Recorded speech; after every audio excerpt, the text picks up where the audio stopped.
press release, agreed not to purchase, recommend, or promote use of the Kindle DX or any other dedicated electronic book reader unless the devices are fully accessible to students who are blind and have low vision.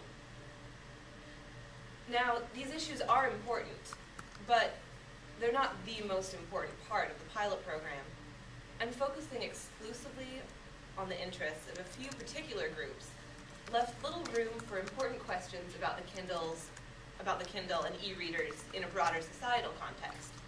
Questions having implications that could affect every Kindle user, or potentially even every citizen. The disabling of the text-to-speech function touched on one aspect of copyright and fair use. But Amazon's approach to copyright protection is responsible for far more of what makes the Kindle a dubious academic tool.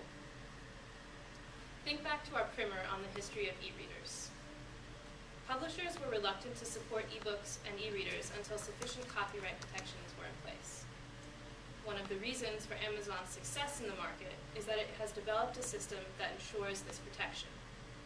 It's done this through an alignment of technological, legal, and social means. Frida, that sounds a lot like digital rights management. Yes, Rachel, it does. The combination of technological, legal, and social means creates a stronger enforcement than any one can do by itself. This is also called a trusted system. Maybe you should explain that a little. I would love to. Let's take a look at how Amazon employs digital rights management through the Kindle. The Kindle is a tethered device. A tethered device is one that is in regular, or in some cases, constant contact with its manufacturer, usually through an internet connection. Examples of tethered devices are pretty far-ranging, and they include things like cell phones, TiVo, OnStar navigation, and of course the Kindle. Because the Kindle is tethered to Amazon, users can buy a book and download it to their device in less than 60 seconds. But this also means that you don't simply buy a book and end the transaction there. The tethering allows Amazon to reach back into the device and edit or delete that content. Like last summer, when Amazon deleted not only copies of George Orwell's 1984, of course, but also customers' own notes on the text. Right. So this is like the technological arm of digital rights management. As for the legal arm, Amazon justifies this right through a sort of contract called a browse wrap agreement. Browse wrap is a type of agreement that a user implicitly agrees to when visiting a website. In contrast to a quick wrap agreement, users don't need to read or explicitly assent to the terms of the agreement, nor do the terms of the agreement need to be easy to find for the user. In its browse wrap agreement, Amazon reserves the right to edit or delete any materials purchased through the Kindle store without notice and without compensation. Furthermore, the language of the browse wrap makes transactions on the Kindle store acts of licensure rather than acts of sale. But customers may not realize this because the language on the website talks about the transaction as if it's a sale. So, unlike with a physical book, users may not copy, edit, lend, or resell their books purchased through the Kindle store because they don't own the books. Amazon does. And that's the social aspect of digital rights management. Amazon carefully designed the Kindle to allow certain uses and discourage or disallow others. As we see it, you can't underline or annotate PDF files on a Kindle because Amazon would rather you purchase the books in its proprietary AZW format. You can't surf the internet very well because the only site Amazon actually wants you to visit is the Kindle store.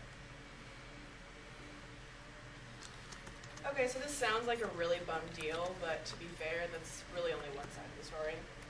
In an age when digitization makes the copying and distribution of files easier and quicker than ever before, digital rights management may be an incentive for publishers to make content available in a digital form.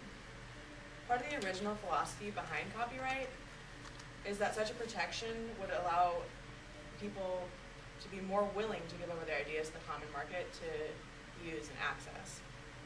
Further, tethered devices can actually protect users.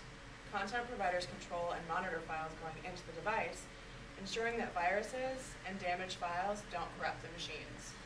It makes using the device easier and more streamlined, and many users are willing to trade in a little bit of control for a lot of convenience. Don't we all do that to some extent? have tools? Tools are made to accomplish our purposes, and in this sense, they represent desires and intentions. We make our tools, and our tools make us. By taking up particular tools, we accede to desires and we manifest intentions. Our evaluation of the Amazon Kindle DX is that though it was touted as an educational reader, it was the desires and intentions of Amazon and textbook publishers that we acceded to, rather than the desires and intentions of students and scholars, the readers that it was supposedly designed for. On a purely functional level, it's one of our working hypotheses that reading done for educational and scholarly purposes has some qualities that are distinct from leisure reading. For example, when they're reading a textbook, students report a lot of flipping back and forth between passages or pages. And that ends up being really tricky on the Kindle because of the slow refresh rate and lack of pages. And when you're reading for class, you're more likely to want to take extensive notes and do a lot of highlighting, which the tiny round pleasure dots make pretty tricky. Meanwhile, on the copyright end of things, academics who publish their articles and books generally sign away their copyright as part of the deal. This is why academic publishing is often called the gift economy.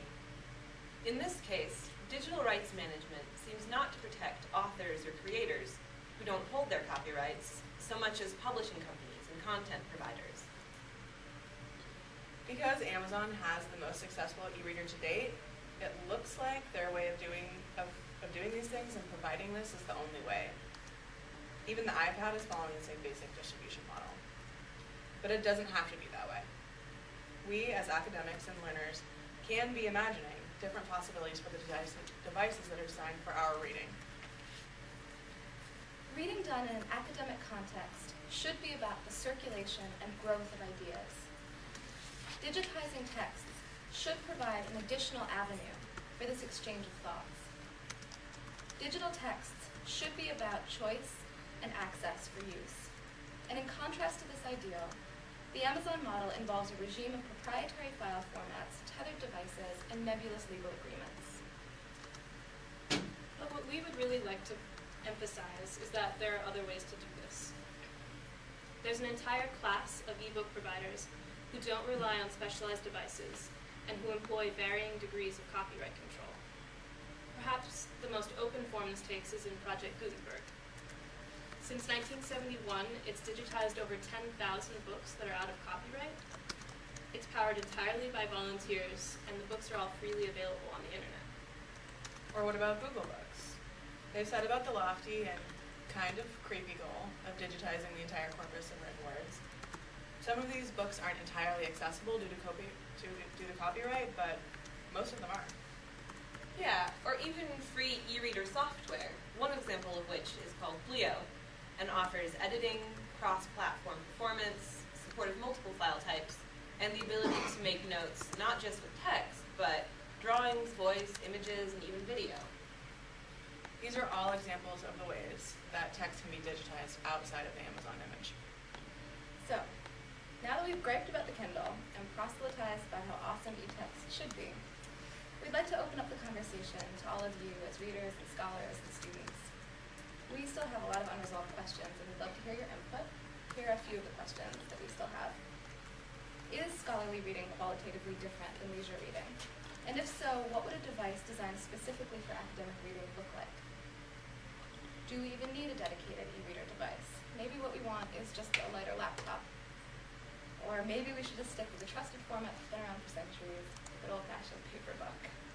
Just kidding, I know that's crazy. So anyway, please tell us what you think.